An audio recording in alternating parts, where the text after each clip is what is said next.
तो अभी तक की क्लासेस में बेसिकली हम लोगों ने जो कोलॉइड्स होते हैं उनके क्लासिफिकेशन के बारे में बात की।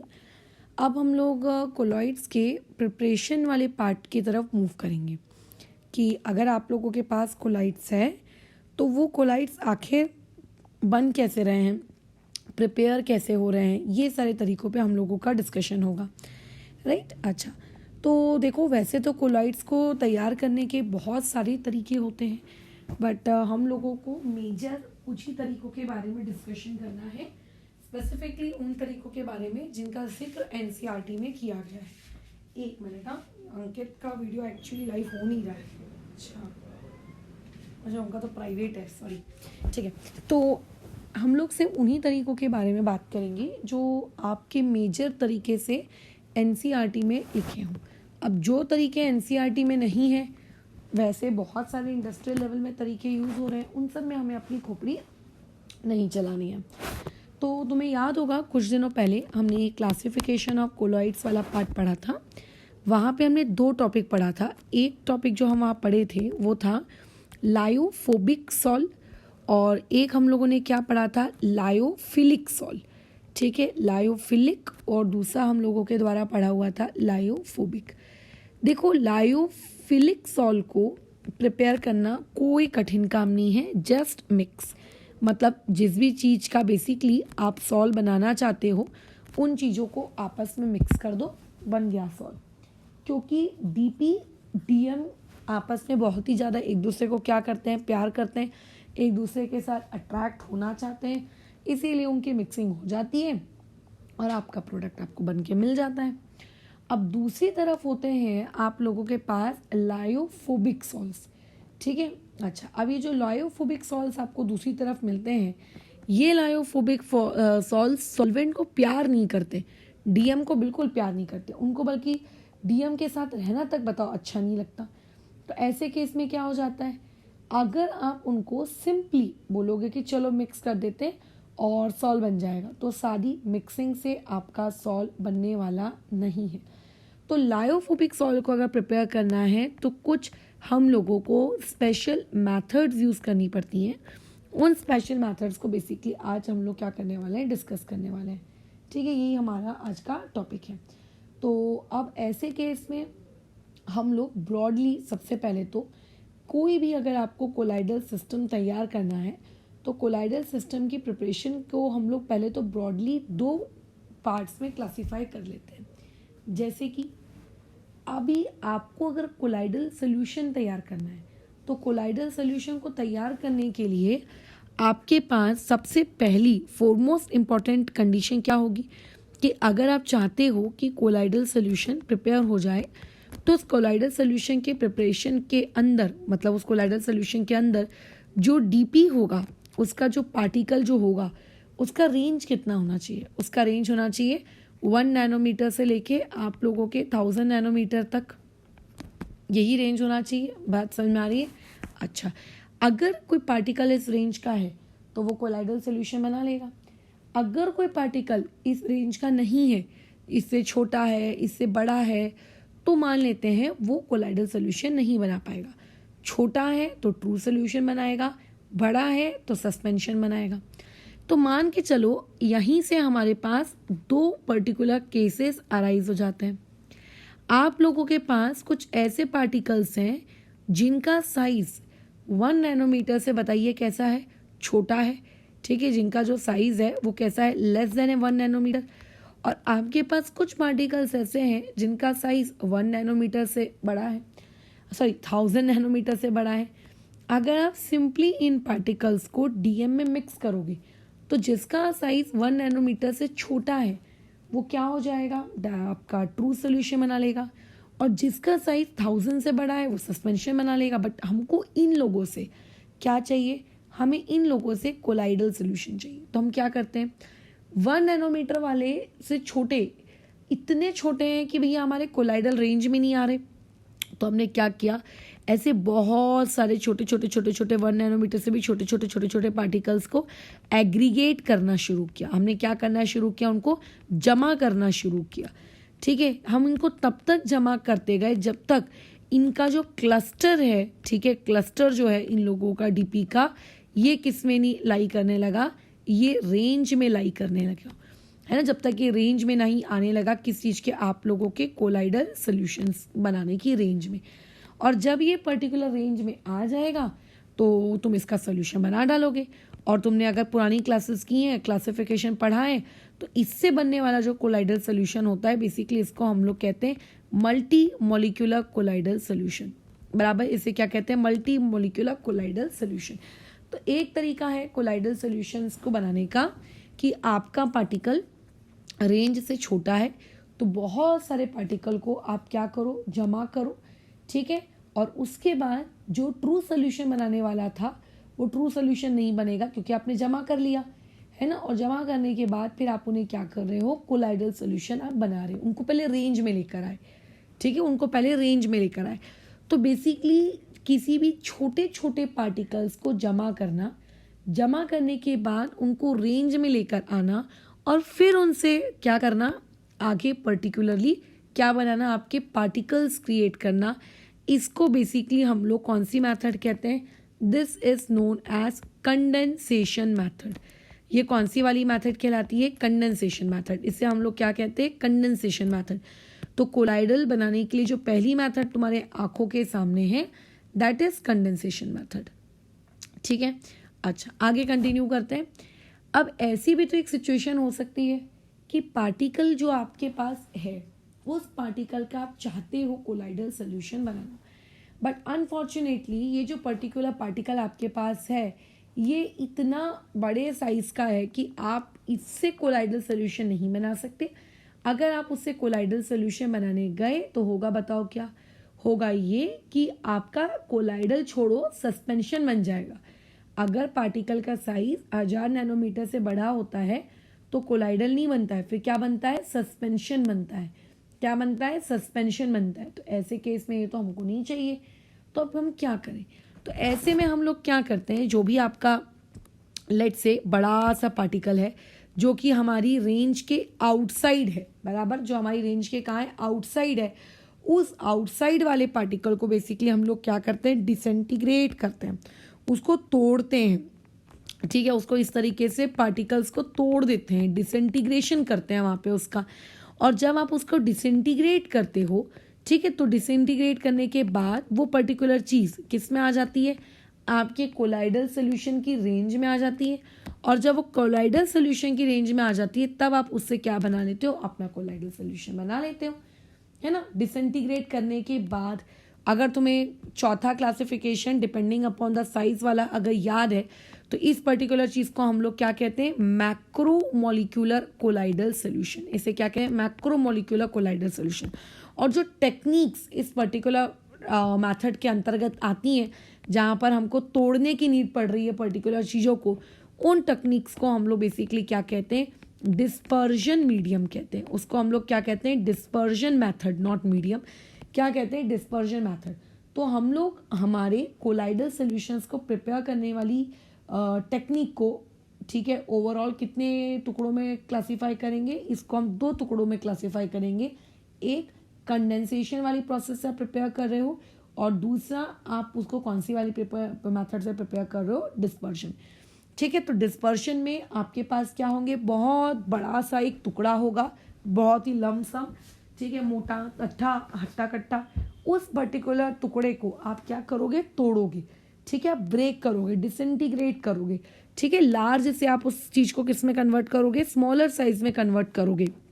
तो वो टेक्निक आपकी क्या कहलाएगी, डिस्पर्जन मेथड कहलाएगी, ठीक है। ये होती है हम लोगों की आपके क्या कहते हैं, कोलाइड्स को बनाने की टेक्निक। बट ये जो मैं पूरी बातचीत कर रही हूँ ना, ये पूरी बातचीत हम कर रहे हैं लायोफोबिक के लिए, क्योंकि लायोफिलिक को तैयार करना बहुत ही आसान है, जस्ट मिक्स, बात खत्म, ठीक है। अब एक एक करके हम लोग टेक्निक्स के बारे में बातचीत करना शुरू करते हैं। जैसे मान लेते हैं, पहले मैंने जिस टेक्निक के बारे में लेट से बात की, वो है आपकी डिस्पर्जन मेथड। डिस्पर्जन मेथड मतलब आपके पास एक बड़ा सा लमसम है, आपने उस बड़े से लमसम को क्या कर दिया, छोटे छोटे टुकड़ों में आपने तोड़ दिया। तो डिस्पर्जन मेथड को कैरिड आउट करवाने के लिए आपके पास और कितने तरीके होंगे, तो देखो सबसे पहले तो आपको चीज़ों को तोड़ना है. सो फॉर तोड़ा ताड़ी वी हैव टोटल 4 मेथड्स. ठीक है, डिस्पर्जन करवाने के लिए हमारे पास टोटल कितनी मेथड्स होती हैं? 4 मेथड्स होती हैं. एक एक करके मेथड्स को डिस्कस करते जाते हैं. देखो जो पहली मेथड होती है इज़ वेरी सिंपल. इवन इस मेथड को तो तुम लोग मैं अपने डे टू डे लाइफ में भी यूज़ करते हैं. एक कहलाता है मैकेनिकल मेथड. आप मैकेनिकल डिसइंटीग्रेशन बोलो, मैकेनिकल डिस्पर्जन बोलो, जो बोलना है बोलो. Dispersion, disintegration, breaking, all are the same thing. ठीक है, आपको जो बोलना है बोलिए. पॉइंट नंबर 2, एक होता है मैकेनिकल डिसइंटीग्रेशन, दूसरा होता है इलेक्ट्रिकल डिसइंटीग्रेशन. बल्कि इलेक्ट्रिकल डिसइंटीग्रेशन तो तुम लोगों का सबसे ही ज़्यादा इम्पॉर्टेंट टॉपिक है. ठीक है, इलेक्ट्रिकल डिसइंटीग्रेशन वाले टॉपिक को तो हम लोग एक स्पेशल नेम देते हैं. ठीक है, इसको हम लोग कहते हैं ब्रिट्स आर्क मेथड. इसे क्या कहते हैं? Brits arc method. ठीक है, ये होता है आपका ब्रिट्स आर्क मेथड. ठीक है, अच्छा तीसरी टेक्निक जो हम लोगों के पास होती है वो उससे भी ज़्यादा फेमस टेक्निक है. ठीक है, इस पर्टिकुलर टेक्निक को तो भैया बहुत ज़्यादा इस्तेमाल किया जाता है. क्या है ये आपकी तीसरे नंबर की टेक्निक? तीसरे नंबर की टेक्निक को हम लोग कहते हैं पेप्टाइजेशन. ठीक है, तीसरे नंबर की जो टेक्निक होती है it is known as peptization. बहुत इंपॉर्टेंट तकनीक है. बल्कि ये वो तकनीक है जिसके वाया हम ये पता लगा सकते हैं कि किसी कोलाइड के ऊपर, ठीक है, किसी कोलाइड के ऊपर पॉजिटिव चार्ज है कि किसी कोलाइड के ऊपर नेगेटिव चार्ज है. ठीक है, ये एक होता है आप लोगों का टेक्निक नंबर क्या नाम है? बी. अच्छा अब आते हैं एक टेक्निक नंबर डी पर. डी वाली जो टेक्निक है इसको हम लोग कहते हैं अल्ट्रासोनिक वाइब्रेशन. ठीक है, इसे हम लोग क्या कहते हैं? Ultrasonic vibrations. अच्छा एक और है पांचवी वाली, बट एक्चुअली ये कैसा है, बहुत ग्रैंड लेवल पे यूज़ नहीं की जाती है. बिल्कुल भी ग्रैंड लेवल पे यूज़ नहीं की जाती. ये जब होता है ना कि छोटी छोटे लैब्स में जब कोई काम किया जाता है तब उसको यूज़ करते हैं. वॉशिंग, इसलिए मैं वॉशिंग को नहीं ले रही हूँ. ठीक है, मैं डायरेक्ट इन्हीं 4 टेक्निक्स को लूँगी. अब आगे आते हैं, एक एक टेक्निक को समझते हैं. What is mechanical dispersion? क्या समझते हो आप मैकेनिकल डिस्पर्शन से? तो देखिए बहुत ही सिंपल सी चीज़ है. घर में अगर मान लेते हैं तुम्हें कुछ ग्राइंड करना है, यू यूज़ मिक्सर ग्राइंडर, है ना. हम बड़ा सा लेट से प्याज डाल देते हैं, उसका पूरा ग्रेवी अच्छी खासी बनकर बाहर आ जाती है. टमाटर डाल देते हैं, टमाटर को पूरा ग्राइंड करके बाहर दे देता है. फॉर एग्जाम्पल अगर तुम्हें मूंग के पकोड़े बनाने तो मूंग की भीगी हुई दाल को उसमें डाल देते हो तो उसका एक रफ बैटर बनाकर वो आपको दे देता है. या फिर let's say smooth batter, whatever you want to make. तो actually mechanical method is mixer grinder. मतलब अगर कोई मुझसे पूछेगा कि मैकेनिकल मेथड क्या है तो I will say mixer grinder. आपने मिक्सर ग्राइंडर यूज़ किया है, आप बड़ा सा कोई पार्टिकल उसमें डालते हो, है ना, वो उसके चितड़े चितड़े उड़ा देता है. बस दैट इज नोन एज आप लोगों का व्हाट मैकेनिकल मेथड. हो सकता है कि जैसे घरों में पहले के ज़माने में मिक्सर ग्राइंडर से पहले एक सिलबट्टा नामक चीज़ हुआ करती थी. एक हमारे पास पत्थर का एक पर्टिकुलर ऑब्जेक्ट रहता था, एक दूसरा पत्थर का हमारे पास हाथ में पकड़ने वाला एक दूसरा पत्थर रहता था. और दोनों को उसके बीच में, दोनों चीज़ों के बीच में हम मसालों को या whatever thing that you want to grind उसको हम रखते थे और वो चीज़ें पीसी जाती थी. सिलबट्टा हिंदी में कहते थे, अदर लैंग्वेजेस का मुझे नहीं पता. तो वो पर्टिकुलर चीज़ is also an example of mechanical dispersion. मतलब indirectly basically you are applying some force. ठीक है, you are basically applying some force in order to break down that particles. ठीक है, that you are applying some force तो in order to break down that particles. and obvious है कि तुम वो हाथों वाला सिलबट्टा, राइट, या फिर आप, मैं ये कह सकती हूँ कि मिक्सर ग्राइंडर, ये सब लैब में डेफिनेटली आप यूज़ नहीं करोगे, बट यू कैन को रिलेट विथ इट कि अच्छा ऐसा कुछ होता होगा, है ना, ऐसा कुछ होता होगा इस तरीके की टेक्निक्स में. और इस तरीके की टेक्निक में इस तरीके से हम पार्टिकल्स को छोटे छोटे साइज में तोड़ देते हैं. तुम्हें वो पता होगा कि वो एक होती है चक्की, जैसे अभी तो आटा वगैरह गेहूं वगैरह जैसे आप पिसाने जाओ तो बड़े बड़े चक्कियाँ उनके पास होती है. बट पुराने ज़माने में देखना 2 लोगों के पास ऐसी एक व्हील हुआ करती थी. व्हील की यहाँ पे एक डंडा होता था, यहाँ पे वो लोग गेहूँ डालते थे और फिर पीसते थे तो गेहूँ का पाउडर बनकर आता था. That is also an example of mechanical dispersion. So anything in which you are using some force, ठीक है, in order to break down that particle into smaller size is known as mechanical dispersion. Next thing है आप लोगों का electrical dispersion या फिर electrical disintegration, जिसको हम लोग बहुत ही फेमस तरीके से ब्रिज आर्क मेथड के नाम से जानते हैं। अब क्या है भाई ये ब्रिज आर्क मेथड, जरा बताओ। तो बेसिकली आप यहाँ पे कोलाइडल पार्टिकल्स मतलब बड़े से साइज को छोटे साइज में आप कन्वर्ट करने के लिए इलेक्ट्रिसिटी का यूज कर रहे हो, है ना। यहाँ पे पार्टिकल्स को साइज में ब्रेक डाउन करने के लिए आप इलेक्ट्रिसिटी का यूज कर रहे हो।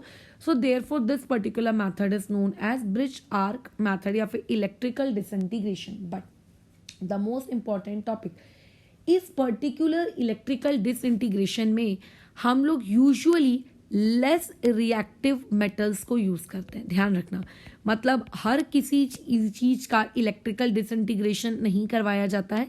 यूजुअली हम लोग किसको यूज करते हैं, लेस रिएक्टिव मेटल्स को। जैसे कि आप लोगों के आजू बाजू बहुत सारे लेस रिएक्टिव है, जैसे कि मान लेते हैं तुम्हें प्लैटिनम का सॉल बनाना है, तुम्हें गोल्ड का सॉल बनाना है, या फिर तुम्हें सिल्वर का सॉल बनाना है ना। ये सब चीज़ों का अगर आपको सॉल बनाना है, ठीक है, तो इन लोगों के लिए आप किसको यूज करते हो, आप किसको यूज करते हो, ब्रिज आर्क मेथड को यूज करते हो। बराबर, आप ब्रिज आर्क मेथड को क्या करते हो, यूज करते हो। ठीक है, तो अब ये ब्रिज आर्क मेथड होती कैसा है, इसको समझने की कोशिश करते हैं, क्योंकि इसको अगर समझोगे तभी इससे रिलेटेड अगर कोई क्वेश्चन आएगा तो उसको सॉल्व करवा पाओगे या कर सकोगे। देखो क्या है ये ब्रिज आर्क मेथड। इस ब्रिज आर्क मेथड में इस तरीके का कुछ देखो अरेंजमेंट होता है। ठीक है, आप लोगों को एक कंटेनर दिख रहा है, इस कंटेनर में यहाँ पे आइस क्यूब्स भरी हुई होती हैं। ठीक है, यहाँ पे क्या होती हैं, आइस क्यूब्स भरी हुई होती हैं। वो इसीलिए भरी होती हैं क्योंकि हम लोग कैसा है, टेम्परेचर को बहुत कम रखना चाहते हैं, एकदम चिल्ड टेम्परेचर। हाँ, अगर बहुत ज़्यादा चिल्ड टेम्परेचर चाहिए तो फिर और भी अलग अलग तरीके हैं उसको अचीव करने के, बट फिर भी यहाँ पे हमने आइस भर के रखी है। यहाँ पे आप बेसिकली डिस्पर्शन मीडियम यूज करते हो। अब देखो, डिस्पर्शन मीडियम पानी भी हो सकता है ना, वो अल्कोहल भी हो सकता है, वो पेट्रोल, नॉट पेट्रोल, ठीक है, वो कोई दूसरा लिक्विड भी हो सकता है। Anything can act as a dispersion medium. Well let's say हमने मान लेते हैं, लेट अस इमेजिन पानी रखा, यहाँ पे ये रॉड होती है। ठीक है, दीज आर रॉड। अब इस रॉड को इमेजिन कैसे करोगे, देखो पहले, अभी तो पहले के ज़माने में क्या, अभी भी लोगों के घरों में जैसे अगर पानी को गर्म करना हो, तुम देखना एक रॉड आता है, उसको हम लोग इलेक्ट्रिक प्लग में मतलब लगा देते हैं, और उसका जो दूसरा एंड होता है उसको पानी में डुबका देते हैं, और कुछ देर बाद वो पानी देखना गर्म हो जाता है। राइट, एग्जैक्टली यहाँ पे वही मेथड चल रही है, एग्जैक्टली। बट यहाँ पे हमने टोटल 2 रॉड्स ली हैं, उन दोनों रॉड्स को डिस्पर्शन मीडियम के अंदर डुबका दिया है। ये जो दोनों रॉड्स हैं, इनको यहाँ से हम लोग क्या सप्लाई कर रहे हैं, एक बहुत ही ज़्यादा हाई पोटेंशियल डिफरेंस हम यहाँ से क्या कर रहे हैं, सप्लाई कर रहे हैं। या फिर मैं कह सकती हूँ एक बहुत ही, आपने यहाँ पे क्या किया, हाई वोल्टेज इनको सप्लाई करते हो। तो जब ये हाई वोल्टेज उस पर्टिकुलर रॉड से फ्लो होता है, ठीक है, तो वो बेसिकली आप लोगों के इस पर्टिकुलर पानी के अंदर भी आएगा या डिस्पर्शन मीडियम के अंदर भी आएगा। तो होगा क्या, ये जो रॉड हम लेते हैं, किस चीज़ की रॉड लेते हैं, कोई लोहे वोहे की रॉड लेते हैं क्या, नहीं। आपको जिस भी चीज़ का सॉल्व तैयार करना है, for example if you want to make a sol of platinum, तो प्लैटिनम का कोलाइडल सोल्यूशन बनाने के लिए पहले आपके पास प्लैटिनम के क्या होने चाहिए, छोटे छोटे पार्टिकल्स होने चाहिए। तो आप बेसिकली जो रॉड यूज़ करोगे ये प्लैटिनम की यूज़ करोगे। अगर आपको सिल्वर का सॉल्व चाहिए तो आप सिल्वर की यूज़ करोगे, गोल्ड का सॉल्व चाहिए तो गोल्ड की यूज़ करोगे। जो भी तुमको चाहिए उस पर्टिकुलर चीज़ को यहाँ पे हम लोग क्या करते हैं, उसका रॉड लेते हैं, उस पर्टिकुलर चीज़ की रॉड लेते हैं, या फिर उस पर्टिकुलर चीज़ को वहाँ पे हम लोग क्या करते हैं, डिपॉजिट करवाते हैं। जब वो तुम बहुत ज़्यादा हाई वोल्टेज सप्लाई करते हो, तो बहुत ज़्यादा हाई वोल्टेज सप्लाई करने से क्या होता है, ये जो मेटल के जो पार्टिकल्स हैं उस रॉड में ये वेपराइज हो जाते हैं। ठीक है, जो मेटल के जो पार्टिकल्स होते हैं ना, जब हम लोग हाई वोल्टेज अप्लाई करते हैं तो मेटल के जो पार्टिकल्स है वेपराइज हो जाते हैं। अब वेपराइज होकर हवा में उड़ नहीं जाते वो, क्योंकि देखो आजू बाजू हमने बहुत ही आइसी कोल्ड माहौल बनाकर रखा है ना। आजू बाजू हम लोगों ने क्या किया है, एक बहुत ही आइसी कोल्ड माहौल बना के रखा है। तो जैसे ही वो हॉट वेपर्स तैयार होंगे उस पर्टिकुलर मेटल के, ये आइसी कोल्ड माहौल तुरंत उस वेपर्स को बोलो क्या कर लेगा, कंडेंस कर लेगा। मतलब मेटल पार्टिकल्स पहले वेपराइज होते हैं, किसकी वजह से वेपराइज होते हैं, ड्यू टू हाई वोल्टेज वो वेपराइज होते हैं। राइट। अच्छा, और उसके अलावा जैसे ही उसको आइसी कोल्ड माहौल मिलता है वो तुरंत बताओ आप लोगों के क्या हो जाते हैं, वो आप लोगों के तुरंत कंडेंस हो जाते हैं और कंडेंस होने के बाद इस पर्टिकुलर डिस्पर्शन मीडियम में रह जाते हैं। ठीक है, तो डिस्पर्शन मीडियम और उसके अंदर छोटे छोटे साइज के पार्टिकल्स आ गए। ठीक है, उसके अंदर क्या हो गए, छोटे छोटे साइज के पार्टिकल आ गए, तो बस बन गया आपका colloidal solution. This particular method is known as Bredig's arc method. ठीक है, ये पर्टिकुलर मेथड आप लोगों को कहाँ मिलती है, क्या कहलाती है, ब्रिट्स आर्क मेथड। ये जो आर्क इसीलिए कहते हैं क्योंकि जब आप इस मेथड को एक्चुअली में यूज करते हो, ठीक है, तो यूज करने के दौरान वहां पे एक चिंगारी बहुत, क्योंकि हाई वोल्टेज दे रहे हो ना, तो ऐसे में एक चिंगारी वहां पे निकलती है। दैट चिंगारी is usually known as arc. Even तुमने यही सेम मेथड कहाँ पे पढ़ी होगी, हाइड्रोजन करके एक चैप्टर होता है केमिस्ट्री में, वहां पे भी आप क्या करते हो, ब्रिज आर्क मेथड को क्या करते हो, यूज करते हो, कुछ हद तक उसी के जैसी लगभग। तो पहले तो एक पॉइंट याद रहना चाहिए, ये किसके लिए यूज की जाती है, ये सबसे इंपॉर्टेंट है। ठीक है, ये आपको सबसे पहले तो याद होना चाहिए। अच्छा, दूसरी चीज, आप इसके अंदर क्या करते हो, आईसी कोल्ड सोल्यूशन किस लिए यूज करो, ताकि कंडेंसेशन हो जाए, और हाई वोल्टेज क्यों यूज करो, ताकि वेपराइजेशन हो जाए। अगर कंडेंसेशन नहीं कराओगे, वेपर्स ही रहेंगे, तो वेपर्स तो उड़ जाएंगे, राइट, ये वाली चीज। अच्छा, अब इसमें एक ना बहुत इंटरेस्टिंग जीके फैक्ट है। देखो, ये जीके फैक्ट मेरे द्वारा क्रिएटेड जीके फैक्ट नहीं है, अब ये है सो है। मतलब अगर आप किसी और बुक में और भी कोई दूसरा जीके फैक्ट देख लेते हो लेट से, तो थोड़ा याद रख लेना। मेरे को जो जीके फैक्ट पता है, जो बहुत ही फेमस जीके फैक्ट है, हम उस पर बातचीत कर रहे हैं। हम सबको गोल्ड का कलर पता है, गोल्ड सभी ने देखा है, ऐसा तो है नहीं कि तुम में से किसी ने गोल्ड नहीं देखा है। अगर कोई तुमसे कहेगा कि गोल्ड का कलर पर्पल होता है, will you believe it? I don't think, मैं तो बिलीव नहीं करती अगर कोई मुझे कहता तो बट रियलिटी में जब आप गोल्ड का कोलाइडल सोल्यूशन बना लेते हो, तो सही में गोल्ड का जो कलर होता है ना, वो पर्पल हो जाता है।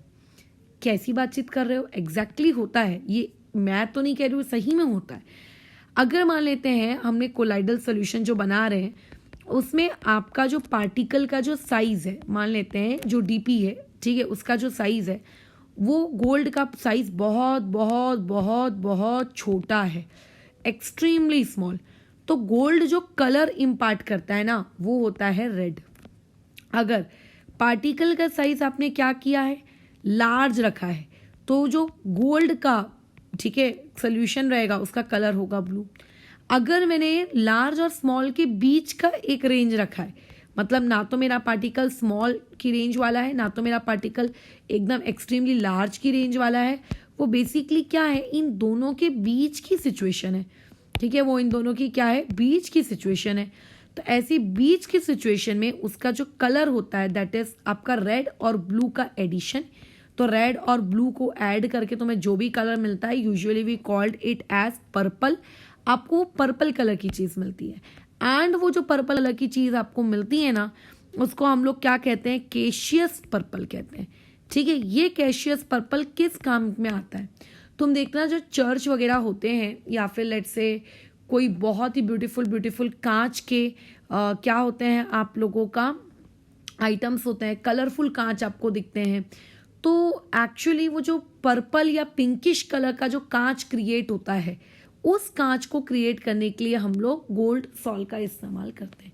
जब उस कांच को कलर इम्पार्ट करना होता है, तुमने आई थिंक डिस्कवरी वगैरह में कांच किस तरीके से प्रिपेयर किया जाता है, मॉल्टन फॉर्म होता है, फिर एक ब्लो मेथड होती है, उस लकड़ी या किसी दूसरे हॉलो चीज के थ्रू हम ब्लो करते हैं, उसको डिजायर शेप देते हैं। नहीं भी देखा तो देख लेना फुर्सत के वक्त कभी।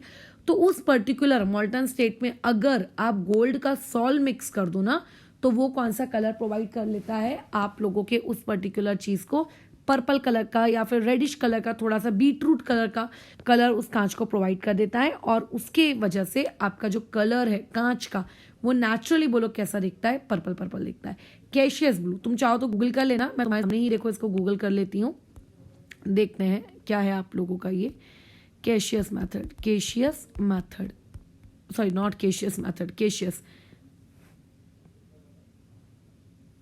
एक मिनट, कैशियस ग्लास,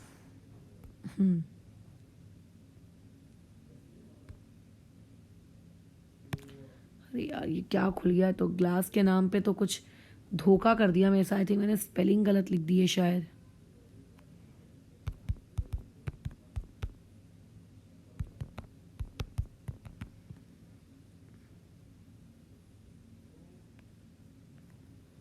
ये देखो ये है, पर्पल लगाना भूल गए थे, खैर जो भी हो ठीक है।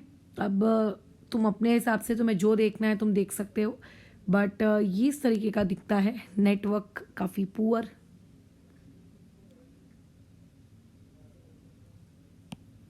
खैर तुम देखते बैठना उसको धीरे धीरे, ठीक है।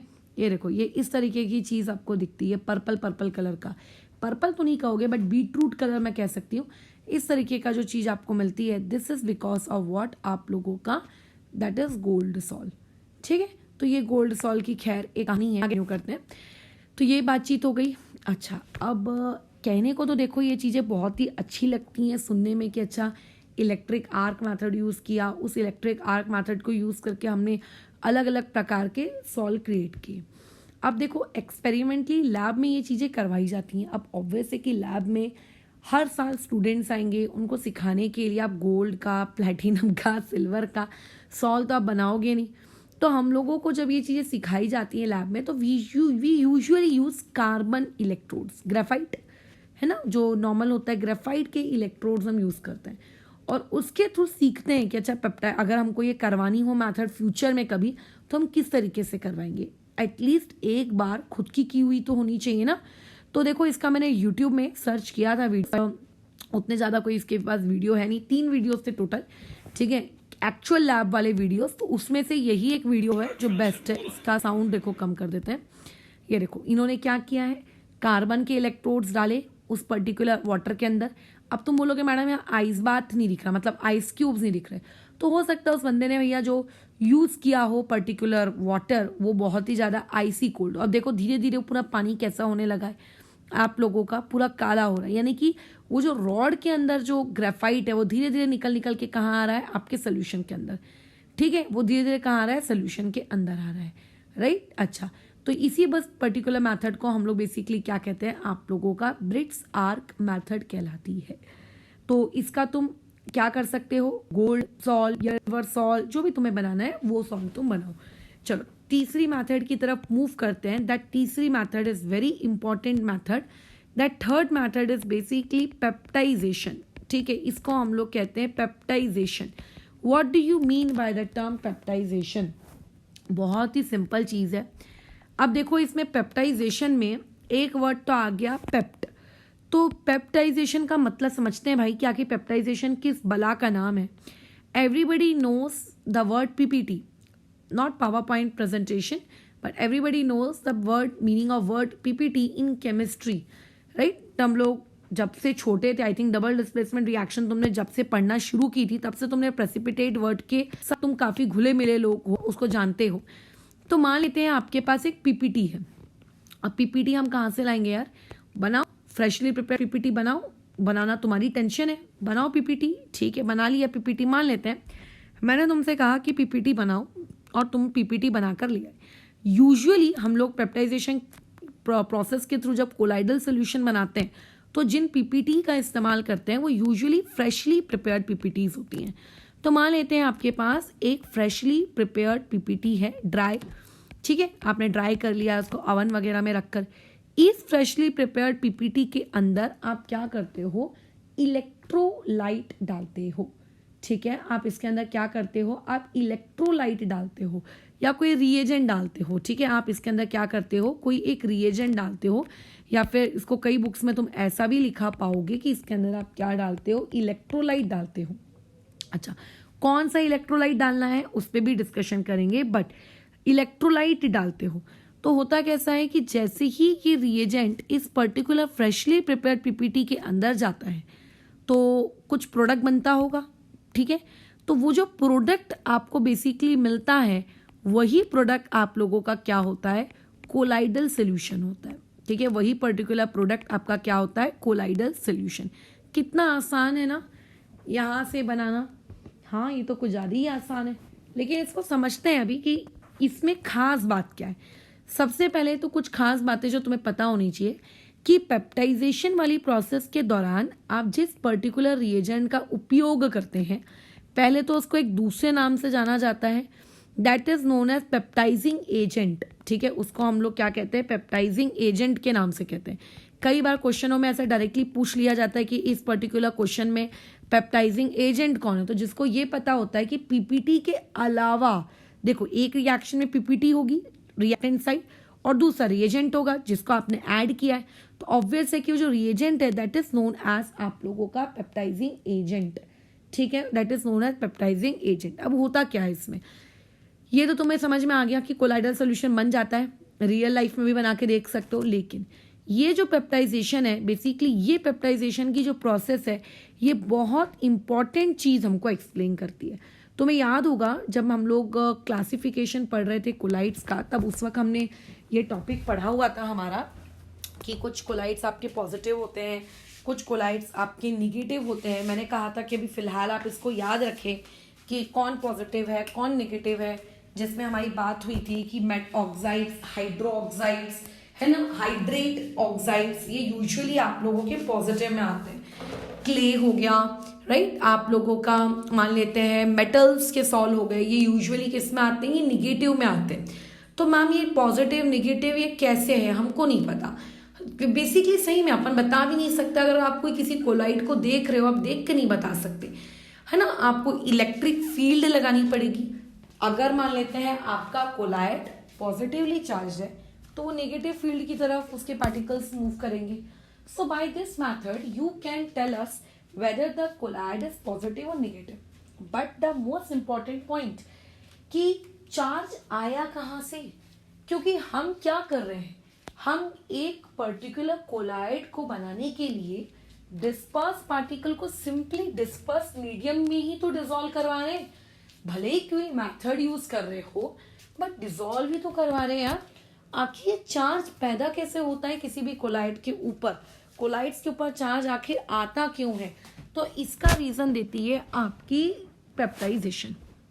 पेप्टाइजेशन हमको समझाती है। अब देखो, इसको समझने के लिए एक एग्जाम्पल लेते हैं और उस एग्जाम्पल के वाया इस पर्टिकुलर चीज को समझेंगे। कोई भी पीपीटी जो तुम्हें पसंद हो, ठीक है, अच्छा वो तुम उठा लो। अब मान लेते हैं हमको कोई एक पीपीटी बहुत ज़्यादा पसंद है। कौन सी पीपीटी मान लेते हैं तुमको बहुत ज़्यादा पसंद है, लेट से मेरे को AgCl बहुत पसंद है ना। AgCl क्या होता है, आप लोगों का कलर, AgCl का कलर वाइट, AgBr का पेल येलो और Ag आपके क्या नाम है उसका I का येलो, और AgF पीपीटी नहीं होती। ध्यान रखना, केमिकल बॉन्डिंग में ये सब बताए हैं। AgF तो बल्कि आयोनिक का कंपाउंड है। मान लेते हैं आपके पास एक AgCl का पीपीटी है, इस AgCl में मैंने कोई रिएजेंट डाला। कौन सा रिएजेंट डालने का विचार चल रहा है, तुम्हारी मर्जी, तुम्हें जो डालना है डालो। अब दोनों के बीच में रिएक्शन होनी चाहिए बस भाई, ऐसा आपको पर्टिकुलर रिएजेंट डालना है। मान लेते हैं मैंने इसके अंदर डाल दिया आप लोगों का फॉर एग्जांपल HCl, लो अब बताओ ये क्या हरकत हुई, ये क्या डाल दिया, HCl, पीपीटी के अंदर एसिड डाल दिए। चलो ठीक है, जाने दो, ये वाली चीज़ से थोड़ा समझना कठिन हो जाएगा। कुछ और डालकर देखते हैं, जिसके कुछ और डालने से जो हम लोग 10th क्लास से पढ़ते आ रहे हैं, ताकि हमको तकलीफ ना हो समझने में। ठीक है, हम लोग फटाफट समझ जाएं और फटाफट समझ के हम जवाब दे दें कि हाँ इसका प्रोडक्ट ये बन रहा है, इसका प्रोडक्ट ये बन रहा है, इसका ऐसा है वैसा है। कोई भी एक पीपीटी उठा लो, उस पीपीटी के अंदर में आपको क्या डालना है, सिंपली एक रिएजेंट डालना है। मैंने AgCl का लेट से पीपीटी उठा लिया था। उस AgCl की पीपीटी में मान के चलते हैं मैंने कोई भी एक पर्टिकुलर रिएजेंट डाला, लेटर से मैंने उसके अंदर डाल दिया आप लोगों का KNO3। अब मुझे बताओ प्रोडक्ट क्या बनेगा। जैसा कि डबल डिस्प्लेसमेंट रिएक्शन तुम जानते हो, एक बनेगा आपका AgNO3 और एक बनेगा आप लोगों का KCl, बराबर, ये डन है, ठीक है। अब एक काम करो, दूसरी रिएक्शन के वाया और समझते हैं, इसी का उल्टा, ठीक है, इसी का उल्टा क्या किया। अब हमको क्योंकि ये नहीं पढ़ना है कि कोलाइडल सोल्यूशन कैसे बनता है, कोलाइडल सोल्यूशन बनाना हमने सीख लिया, बस पीपीटी लो, पीपीटी के अंदर एक सूटेबल रिएजेंट डाल दो और बन गया हमारा कोलाइडल सोल्यूशन, वो हमने सीख लिया। हमको ये सीखना है कि आखिर यहाँ पर आपका चार्ज क्यों आ रहा है, राइट। देखो, अगर मान के चलते हैं आपने कोई भी, ठीक है, आपने क्या लिया है, कोई भी सिंपल सा एक पर्टिकुलर सोल्यूशन ले लिया है। जैसे मान लेते हैं मैंने ले लिया है KI, उसके साथ मैं मिक्स कर रही हूँ AgNO3। बोलो क्या बनेगी पीपीटी, यहाँ से पीपीटी बन जाएगी AgI येलो कलर की, और दूसरा आपके पास बनेगा KNO3। अब ये जो KNO3 बना, ऑब्वियस है कि ये चीज़ हम लोग पानी में है, ठीक है, ये KNO3 किस में है, पानी में है। और अगर ये पानी में है तो KNO3 के फॉर्म में नहीं मिलेगा, बल्कि किस फॉर्म में रहेगा, K+ के फॉर्म में रहेगा, और NO3 निगेटिव के फॉर्म में मौजूद होगा। डन, ये हो गई हमारी कहानी। अब देखो कैसा है, मान के चलते हैं यहाँ से 2 केसेस अराइज करते हैं। यहाँ से टोटल कितने केसेस अराइज करते हैं, 2। आपने जब रिएक्शन शुरू की तो आपने क्या किया, इनमें से किसी एक को ज़्यादा क्वांटिटी में ले लिया। फॉर एग्जाम्पल मैंने मेरे KI को किस क्वांटिटी में ले लिया है, एक्सेस क्वांटिटी में ले लिया है, और अब मैं बोल रही हूँ कि इसमें आप AgNO3 डालो। तो देखो AgNO3 तो मेरा लिमिटिंग रिएजेंट है, तो उसके अंदर जितना भी Ag है वो आपके I के साथ कंबाइन होके AgI बना लेगा। लेकिन क्या फिर भी I बचेगा क्या, बिल्कुल बचेगा, क्योंकि I नेगेटिव अभी भी बच जाएगा क्योंकि वो एक्सेस क्वांटिटी में था ना। सिमिलरली जितना भी AgNO3 के पास NO3 था वो K के साथ कंबाइन होके KNO3 बना लेगा। खैर KNO3 वैसे K+ और NO3- के फॉर्म में रहेगा, लेकिन बहुत सारा K+ तो बच भी जाएगा। क्यों बच जाएगा, क्योंकि आपने एक्सेस क्वांटिटी में लिया था। अब मुझे एक बात बताओ, ये जो पर्टिकुलर पीपीटी यहाँ से बनी, तुम्हें नहीं लगता इस पीपीटी के ऊपर ये I में निगेटिव जो कि एक्सेस क्वांटिटी में है ये आके एडजॉर्ब हो जाएंगे, है ना, ये आके एडजॉर्ब हो जाएंगे। सिर्फ I नेगेटिव आयंस ही आके क्यों एडजॉर्ब हुए, K+ भी था, NO3- भी था, I नेगेटिव ही क्यों एडजॉर्ब हुआ, क्योंकि वो लाइक आयन है ना, एक जैसा, तो उनका एड्जॉर्प्शन क्या हो गया, इजीली हो गया।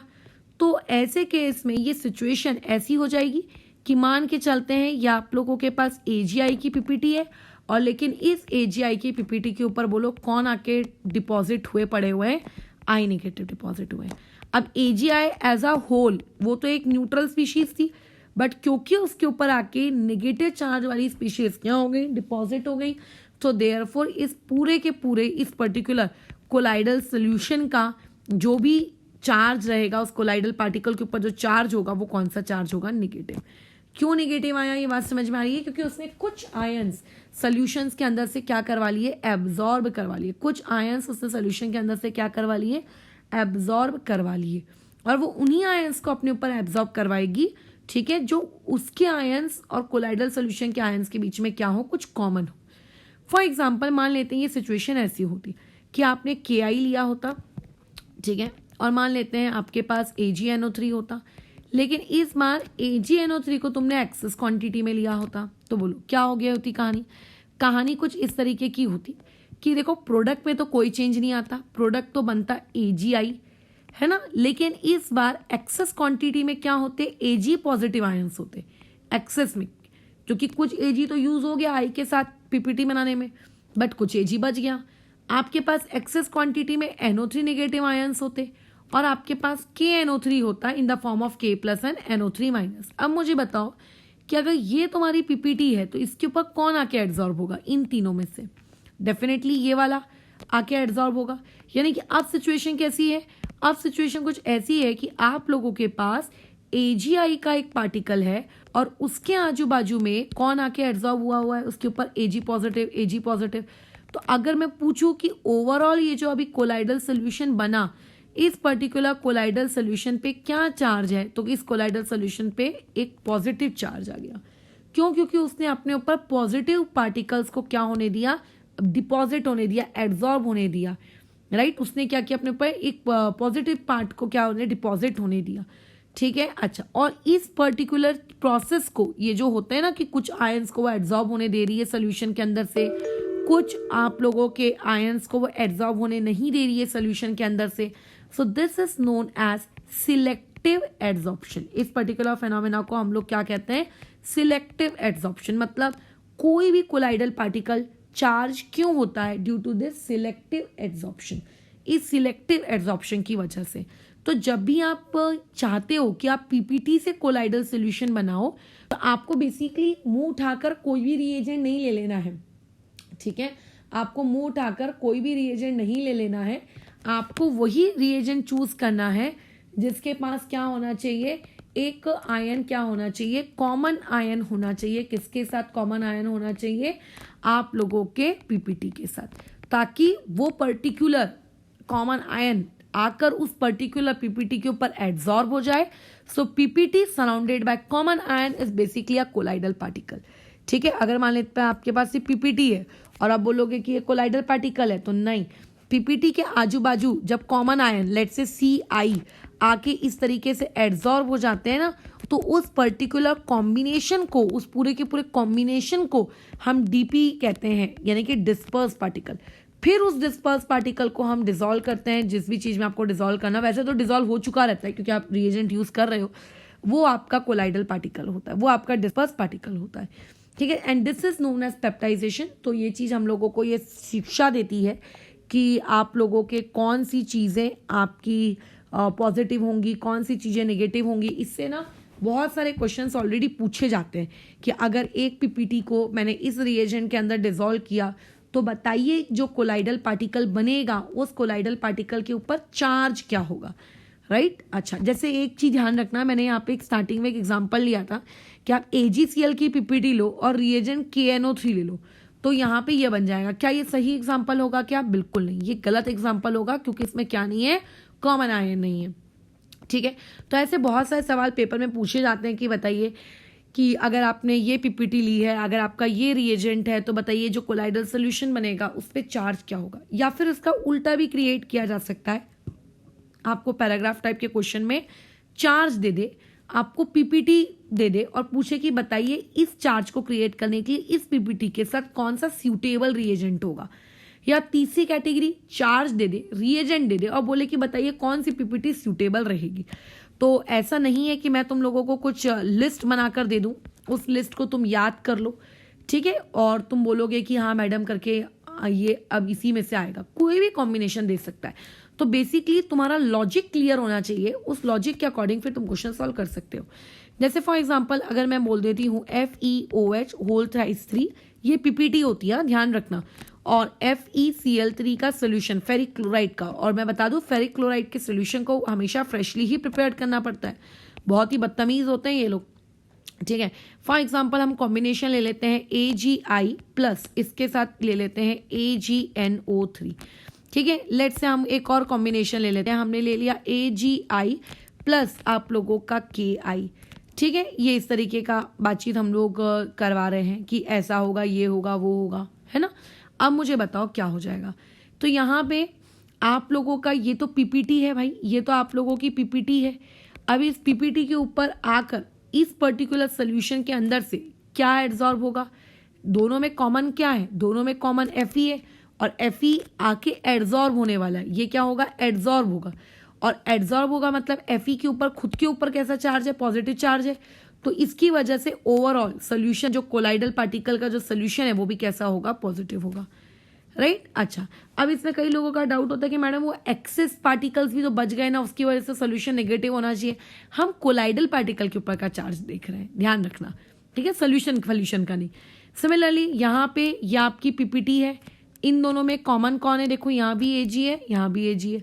सो बेसिकली ये Ag जाके क्या होने वाला है, एब्जॉर्ब होने वाला है। और Ag खुद बोलो क्या है, Ag आप लोगों का खुद एक क्या है, पॉजिटिवली चार्ज स्पीशीज है, क्योंकि मेटल है ना, तो जो कोलाइडल पार्टिकल के ऊपर ओवरऑल चार्ज होगा वो कैसा होगा, पॉजिटिव होगा। अभी इन दोनों में क्या कॉमन है, I कॉमन है, देखो I दोनों में। और एब्जॉर्ब कौन होने वाला है, पीपीटी एब्जॉर्ब नहीं होती, पीपीटी के ऊपर लोग एब्जॉर्ब होते हैं, ठीक है। पीपीटी खुद एब्जॉर्ब नहीं होती, पीपीटी के ऊपर लोग जाके खुद अपने आप को एब्जॉर्ब करवाते हैं। तो I तो एक निगेटिव होता है, इसीलिए जो कोलाइडल पार्टिकल बनेगा उस कोलाइडल पार्टिकल के ऊपर भी बोलो कैसा चार्ज रहेगा, एक ओवरऑल निगेटिव चार्ज रहेगा। तो इस तरीके के क्वेश्चंस पूछे जाएंगे। रिएजेंट बताओ सूटेबल कौन है, ठीक है, सूटेबल कैटलिस्ट बताओ कौन है, या फिर इस तरीके से कि बताइए ओवरऑल चार्ज क्या क्रिएट होगा, एक्सेट्रा एक्सेट्रा चीजें, ठीक है। तो आपको उसके लिए क्या रहना है, रेडी रहना है। जैसे मान के चलते हैं मैंने तुम लोगों को क्वेश्चन दे दिया कि आपके पास ठीक है, आप लोगों के पास मान के चलते हैं एक पर्टिकुलर पीपीटी है, लेट्स से CDS की पीपीटी है, इसके अंदर हम लोग ऐड करते हैं हाइड्रोजन सल्फाइड को। अब बताइए ओवरऑल चार्ज क्या रहेगा। तो देखो दोनों में कॉमन क्या है, सल्फाइड आयन दोनों में कॉमन है, इसका मतलब डेफिनेटली सल्फाइड आयन ही आपका जाके एड्सॉर्ब होगा, है ना। अच्छा, तो सल्फाइड आयन एड्सॉर्ब होगा। अच्छा, ये चीज पहले से पीपीटी है, ध्यान रखना। हम लोगों ने ऊपर रिएक्शन कैसे की थी कि पहले पीपीटी बनवाई थी, फिर देखा था, ठीक है, कि उसके ऊपर कौन एड्सॉर्ब होगा। यहाँ पे ऑलरेडी हम पीपीटी ले रहे हैं, तो जब पीपीटी ऑलरेडी बन चुकी है तो उस पीपीटी आगे और कुछ नहीं बनाएगी। पीपीटी बन चुकी है मतलब बस उसको डिजोल्व करना है और कुछ नहीं करना है। तो यहाँ पे अभी आके बोलो उसके ऊपर कौन एड्सॉर्ब होगा, सल्फर एड्सॉर्ब होगा। सल्फर के ऊपर खुद का ओवरऑल चार्ज कैसा है, एक नेगेटिव चार्ज है, इसका मतलब ये आपका क्या होगा, नेगेटिव हो जाएगा, है ना। अच्छा, कई बार पूछते हैं कि जो प्रोडक्ट बना उस प्रोडक्ट का फॉर्मूला क्या है, तो कई लोगों को लगता है कि इन दोनों के बीच में डबल डिस्प्लेसमेंट रिएक्शन करवा देनी चाहिए।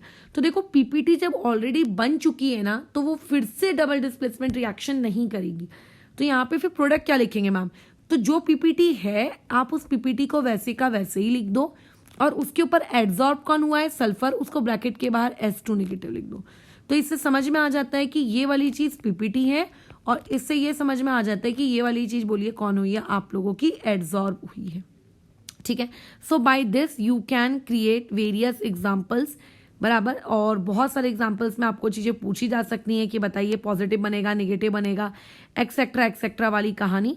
तो बस तुमको इतना सा लॉजिक पता होना चाहिए and you are done with it. तो ये हो गई हमारी तीसरी मेथड, ठीक है, by which you can prepare the colloidal solution by the method of dispersion. अब एक होती है आप लोगों के पास चौथी method. What do you mean by this चौथी method? This is ultrasonic vibrations and everybody knows what do you mean by the ultrasound. If ऐसा कोई है जिसको नहीं पता है कि अल्ट्रासाउंड क्या होता है, जस्ट गूगल इट आउट। ठीक है, तो अल्ट्रासोनिक वाइब्रेशंस, हम क्या करते हैं कोलाइडल सॉल्यूशंस को प्रिपेयर करने के लिए अल्ट्रासोनिक वाइब्रेशंस का प्रयोग करते हैं। कैसे आप अल्ट्रासोनिक वाइब्रेशंस का प्रयोग करते हो समझ में नहीं आ रहा है, बहुत ही सिंपल सी चीज़ है। एक वीडियो है उसके वाया, पहले हम इसको देखेंगे पूरे। देखो एक ही वीडियो है अनफॉर्चुनेटली, तो ultrasonic colloidal solutions, colloidal solutions देख लेते हैं। अरे यार ये तो कई पढ़ाने वालों के वीडियो आ गए। अल्ट्रासोनिक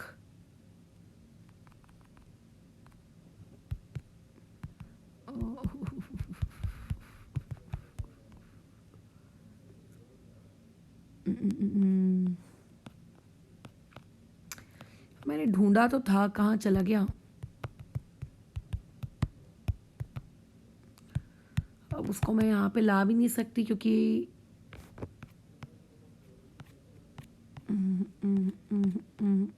एक मिनट, ये देखो ये रहा।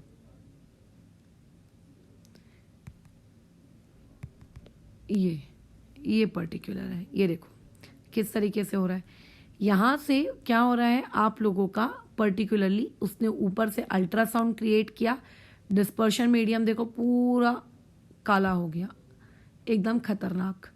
ठीक है, इसको बेसिकली हम लोग क्या कहते हैं, आप लोगों का अल्ट्रासोनिक वाइब्रेशंस के थ्रू बनाया कोलाइडल। ठीक है, तो बस इस मेथड के बारे में ज़्यादा तुम लोगों को कुछ जानकारी होना नहीं है, बस इतनी सी जानकारी, और ये जानकारी कैसी है तुम लोगों की काफ़ी है, और उससे ज़्यादा कुछ भी नहीं। अच्छा, अब ये अल्ट्रासोनिक वाइब्रेशंस वाली टेक्निक आप यूज़ कहाँ पे करते हो? तो बेसिकली इन अल्ट्रासोनिक वाइब्रेशंस वाली टेक्निक को हम यूज़ करते हैं जब हम लोगों को मर्क्यूरी का सॉल बनाना होता है उसके लिए। ठीक है, जैसे मैंने कहा गोल्ड का सॉल बना रहे हो, इसका सॉल बना रहे हो, उसका सॉल बना रहे हो, तो यहाँ पे उसके सॉल के लिए यूज़ करते हैं, दैट्स ऑल। बस इतनी कहानी और ये खत्म। So we have discuss completely the dispersion method. अब हम आते हैं अपनी सेकेंड मैथड की तरफ, that is condensation method. Condensation method का मतलब पार्टिकल्स का साइज इतना छोटा है कि वो कोलाइडल रेंज में नहीं आ रहे। तो हमने ऐसे बहुत सारे लोगों को एग्रीगेट किया और उनको कहा कि चलो तुम जाकर अभी क्या करो, एग्रीगेट हो जाओ और अब जाकर क्या कर लो, अपना सॉल बना लो। अब कंडेंसेशन मेथड को हम लोग दो पार्ट्स में देखो क्या करते हैं, डिवाइड करते हैं। आप बेसिकली यहाँ पे पार्टिकल्स को जोड़ रहे हो, एग्रीगेट कर रहे हो। अब जोड़ने के यहाँ दो तरीके हैं, आप यूज करो या तो कोई फिजिकल मेथड, ठीक है, आप फिजिकली पार्टिकल्स को जोड़ो, फिजिकल मेथड के वाया पार्टिकल्स को जोड़ो, या तो हम लोग यूज करते हैं केमिकल मेथड, ठीक है, केमिकल मेथड के वाया आप पार्टिकल्स को क्या करिए, जोड़ दीजिए। ये दो हो गए। अब यहाँ पे फिजिकल मेथड होती हैं, ये फिजिकल मेथड्स को हम लोग क्या करते हैं, दो कैटेगरीज में क्लासिफाई करते हैं। अगेन फिर से दो क्लासिफिकेशन, पहला क्लासिफिकेशन जो होता है फिजिकल मेथड का, और एक होता है दूसरा क्लासिफिकेशन फिजिकल मेथड का। एक होता है सॉल्वेंट के थ्रू एक्सचेंज ऑफ सॉल्वेंट, इसको कहा जाता है फिजिकल मेथड में, और दूसरा जो होता है वो होता है आप लोगों का एक्सेसिव कूलिंग, ठीक है, एक्सेसिव कूलिंग का हम क्या करते हैं, इस्तेमाल करते हैं। This is the two methods by which you can prepare what the condensation product, right, by using physical methods, ठीक है, फिजिकल मेथड्स के वाया। और एक होता है आप लोगों का केमिकल मेथड, आप उस केमिकल मेथड के वाया क्या कर सकते हो, प्रिपेयर कर सकते हो। अब केमिकली अगर आप चाह रहे हो किसी पर्टिकुलर कोलाइडल सोल्यूशन को प्रिपेयर करना, तो अलग अलग प्रकार की केमिकल रिएक्शंस हो सकती हैं। तो उन अलग अलग प्रकार की केमिकल रिएक्शंस को मैं फिर से फर्दर क्लासिफाई कर देती हूँ। एक होती है आपकी रिडक्शन रिएक्शन, मतलब रिएक्शन में रिडक्शन हुआ है। एक होती है डबल डिस्प्लेसमेंट रिएक्शन, की रिएक्शन में डबल डिस्प्लेसमेंट हुआ, ठीक है, और प्रोडक्ट बन गया। और एक होता है आप लोगों का कौन सा वाला मेथड, हाइड्रोलिसिस, ठीक है, आप हाइड्रोलिसिस का भी इस्तेमाल करते हो। एक मिनट बाद जगह रह गई है, हाइड्रोलिसिस का इस्तेमाल करते हो, और हाइड्रोलिसिस वाली केमिकल मेथड से भी आप क्या कर सकते हो, प्रिपेयर कर सकते हो। अगर रिडक्शन है तो ऑब्वियस है कि वहां पे ऑक्सीडेशन भी होगा, ठीक है, आप ऑक्सीडेशन वाली मेथड से भी क्या कर सकते हो, प्रिपेयर कर सकते हो। So these are the chemical method by which you can prepare what आप लोगों का कोलाइडल सोल्यूशन। पहले हम लोग डिस्कस कर लेते हैं केमिकल मेथड को, ठीक है, उसके बाद हम लोग डिस्कस करेंगे किसको, फिजिकल मेथड को। तो जैसे कि मैंने बताया, there are various chemical method by which you can prepare आपका कोलाइडल सोल्यूशन। वो भी केमिकल मेथड किसकी कैटेगरी में आता है, कंडेंसेशन की कैटेगरी में आता है। अच्छा, तो पहली बातचीत हम लोग करते हैं किसके बारे में, लेट्स से रिडक्शन के बारे में। अब देखो, अगर तुम एनसीईआरटी खोलोगे तो तुम्हें 4 से 5 रिएक्शंस मिलेंगी इस केमिकल मेथड के कैटेगरी के अंतर्गत, ठीक है। उन रिएक्शंस को आपको बाय हार्ट लर्न करना है, और इवन जो मैं अभी लिखवा रही हूँ उन लोगों के लिए, ठीक है। अच्छा, और ये जो पर्टिकुलर मैंने तुम लोगों को अभी लिखवा के दिया, आप लोगों की कौन सी मेथड, आप लोगों की रिडक्शन मेथड। तो देखो, रिडक्शन मेथड हमारे पूरे केमिस्ट्री के इतिहास में सबसे बेस्ट या सबसे प्राचीन मेथड कही जाती है, क्योंकि बेसिकली आप क्या करते हो, इन मेथड्स को पुराने ज़माने में यूज़ करके गोल्ड सॉल्ट, सिल्वर सॉल्ट आप बेसिकली क्या करते थे, प्रिपेयर करते थे, ठीक आप क्या करते थे, प्रिपेयर करते थे। तो therefore this was very very very very पुरातन काल की क्या कहते हैं आपकी मेथड, ठीक है। अच्छा, और इस पर्टिकुलर मेथड में डेफिनेटली मुझे कुछ ना कुछ रिड्यूसिंग एजेंट्स यूज करने पड़ेंगे। अगर मैं क्या कर रही हूँ, रिडक्शन करवा रही हूँ, तो डेफिनेटली रिडक्शन करवाने के लिए मुझे कुछ रिड्यूसिंग एजेंट्स यूज करने पड़ेंगे। जो रिड्यूसिंग एजेंट्स को मैं जब यूज करूंगी तो क्या हो जाएगा, रिडक्शन हो जाएगी, है ना। तो देखो, इसमें 2 या 3 पॉइंट्स हैं तुमको हार्डली याद रखने हैं।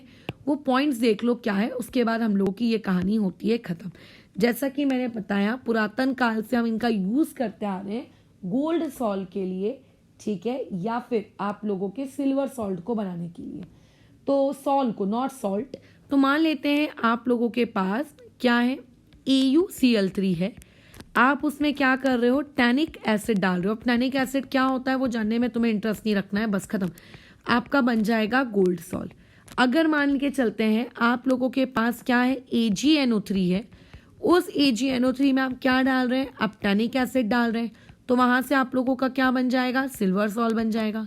और भी तरीके होते हैं इस पर्टिकुलर टेक्निक के वाया आप क्या करते हो, जिससे गोल्ड सॉल्ट या फिर सिल्वर सॉल्ट प्रिपेयर करते हो। आप क्या करेंगे, यहाँ पे जरूरी नहीं है टैनिक एसिड यूज करें, आप क्लोरोयूरिक एसिड भी यूज कर सकते हैं।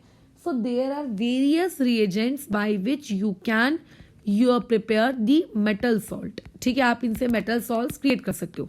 अब बात आती है कि आप यहाँ पे रिएजेंट्स कौन कौन से इस्तेमाल कर सकते हैं, कौन कौन से रिड्यूसिंग एजेंट्स आप इस्तेमाल कर सकते हैं। तो देखो रिएजेंट्स का अगर मैं नाम लूँ तो कार्बन मोनोऑक्साइड आप यूज़ करो, आप हाइड्रोजन यूज़ करो, आप फॉस्फोरस यूज़ करो, ठीक है, आप फॉर्मल्डिहाइड यूज़ करो, आप हाइड्राजीन यूज़ करो, NH2 is known as what, hydrazine, ठीक है, आप इसको यूज़ करिए।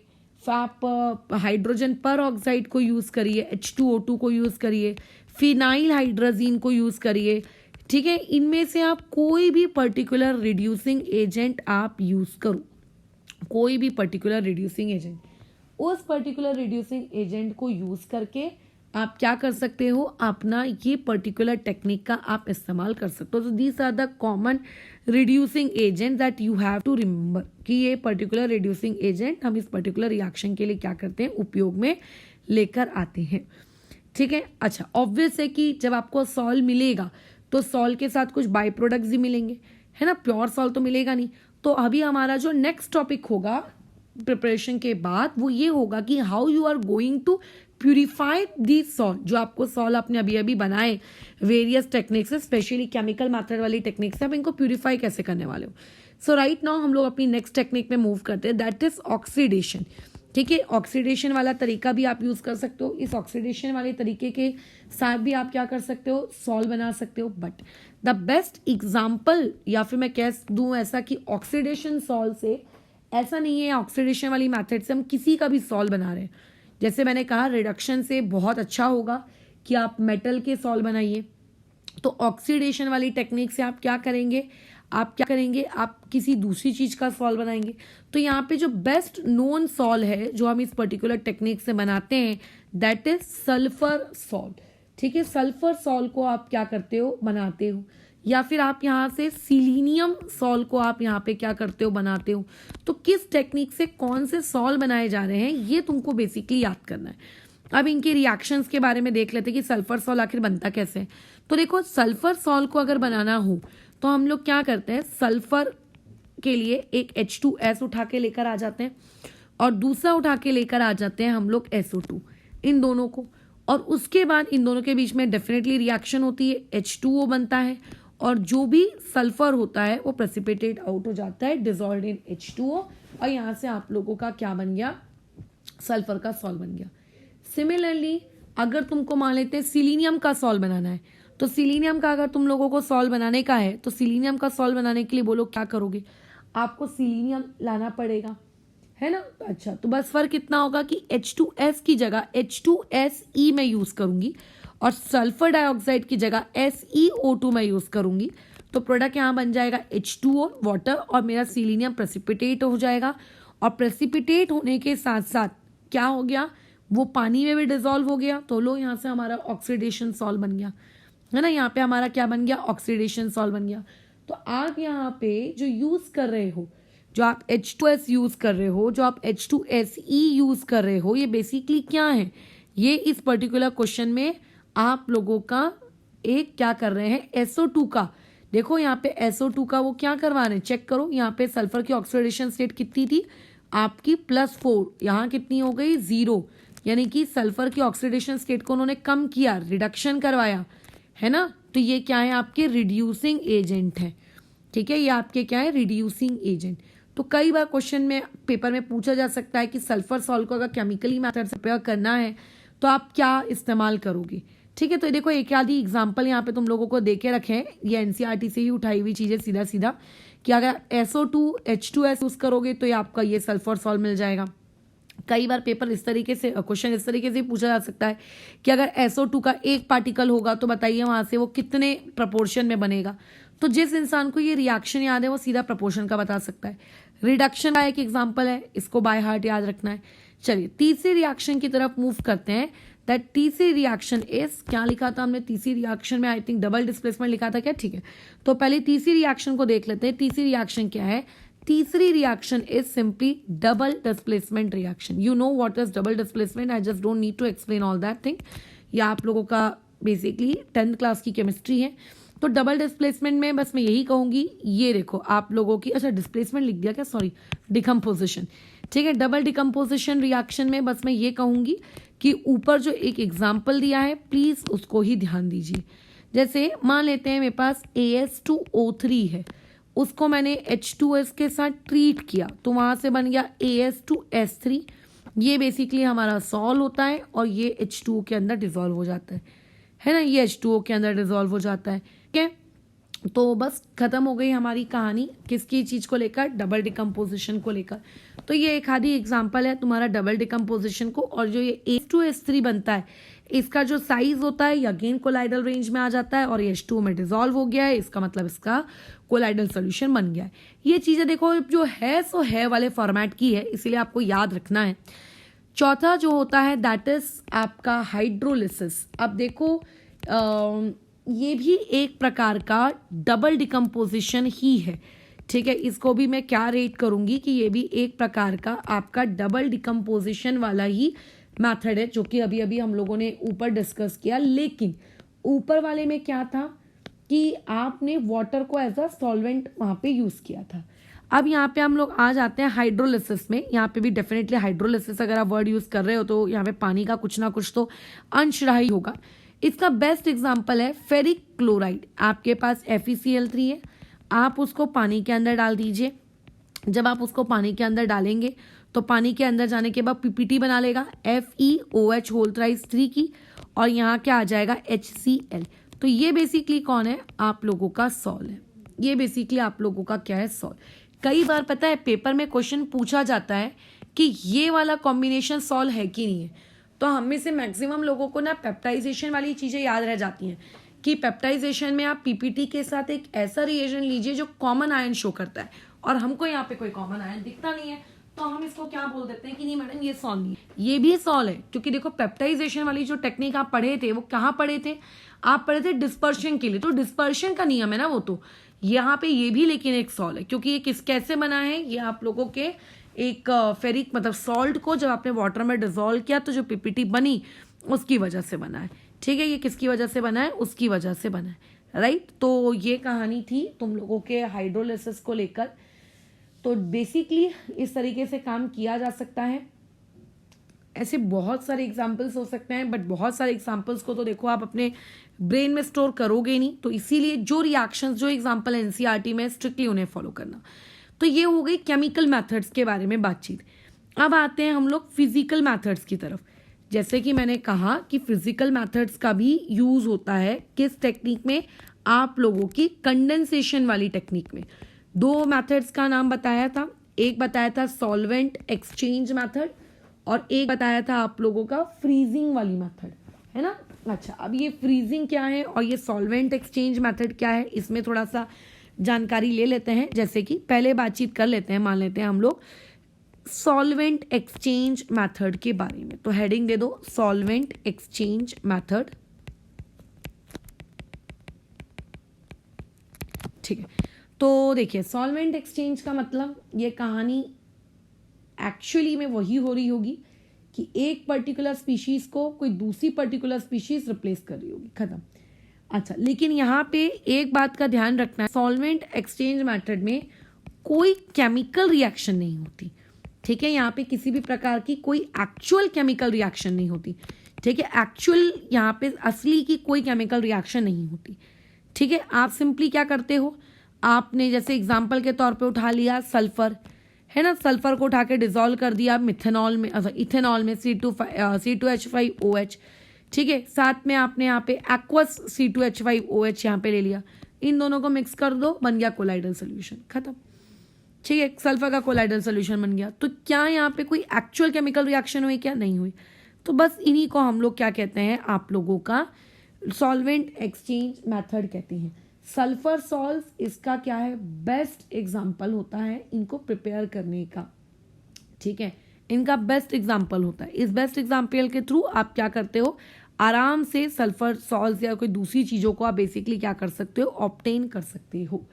और भी बहुत सारे एग्जाम्पल होते हैं, जैसे मान के चलते हैं आप लोगों के पास कोई फॉस्फोरस टाइप के सॉल्व हैं, उनको आप प्रिपेयर कर सकते हो। अच्छा, एक होता है नेक्स्ट टेक्निक दैट इज आपकी एक्सेसिव कूलिंग। अब ये एक्सेसिव कूलिंग नामक बला क्या है, इसके बारे में थोड़ा सुन लेते हैं। कुछ नहीं है, जो प्रवचन तुमको अभी हम दिए थे कि एक्सेसिव कूलिंग मतलब आपने अचानक से उस पर्टिकुलर स्पीशीज को, बोलो क्या कर दिया आपने, अचानक से उस पर्टिकुलर स्पीशीज को ठंडा कर दिया, ठीक है, मतलब अचानक से आपने उस पर्टिकुलर स्पीशीज को क्या कर दिया, ठंडा कर दिया। तो जब आप अचानक से ठंडा करोगे, ठीक है, जब आप अचानक से ठंडा करोगे तो आपके अचानक से ठंडा करने की वजह से होगा क्या, वहाँ पे छोटे छोटे वाटर के क्रिस्टल्स बन जाएंगे, ठीक है, वाटर के क्रिस्टल्स बन जाएंगे। बस इसी को बेसिकली हम लोग क्या कहते हैं, आप लोगों का एक्सेसिव कूलिंग मेथड कहते हैं। आप दो लोगों को मिक्स करते हो, मान लो आपने ए को मिक्स किया, आपने बी को मिक्स किया, ठीक है, अब आपने इनको फ्रीज करना शुरू किया। तो जब आप इन्हें फ्रीज करना शुरू करोगे तो ऑब्वियस एक का फ्रीजिंग पॉइंट अलग होगा, दूसरे का फ्रीजिंग पॉइंट अलग होगा। तो उनमें से किसी एक का फ्रीजिंग पॉइंट जल्दी अचीव हो जाएगा, है ना, उनमें से किसी एक का फ्रीजिंग पॉइंट जल्दी अचीव हो जाएगा। मान लेते हैं ए का जो फ्रीजिंग पॉइंट है, मान के चलो -20 डिग्री सेल्सियस है, और मान के चलो इसका फ्रीजिंग पॉइंट -38 डिग्री सेल्सियस है।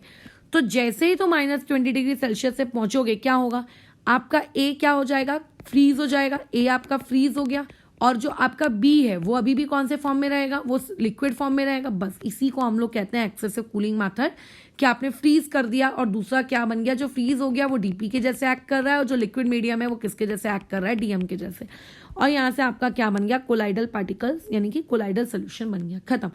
वैसे इस पर्टिकुलर टेक्निक को हम यूज करते हैं जब हमको एसिटिक एसिड को प्योर करना हो, या फिर मुझे ग्लेशियल एसिटिक एसिड ये हो, ठीक है, एसिटिक एसिड को जब प्योर करना होता है तब हम इस तरीके की फ्रीजिंग टेक्निक का इस्तेमाल करते हैं, फ्रीजर में रखते हैं, और फ्रीजर में रखने के बाद उनमें से पानी का जो कंपोनेंट होता है वो जल्दी फ्रीज हो जाता है, और जो एसिड होता है, लेट से मान लेते हैं थोड़ा लेट फ्रीज होता है, या उल्टा भी बोल लो, अभी हम लोग एग्जैक्ट डेटा पे बातचीत नहीं कर रहे। तो जो जल्दी फ्रीज हो जाता है उसको थोड़ा सा आप टिल्ट करो, तो वो तो सॉलिड फॉर्म में रहेगा, वो तो नीचे नहीं गिरेगा, लेकिन जो लिक्विड उसके अंदर रहता है आप उसको ड्रॉप बाय ड्रॉप क्या कर सकते हो, रिमूव कर सकते हो।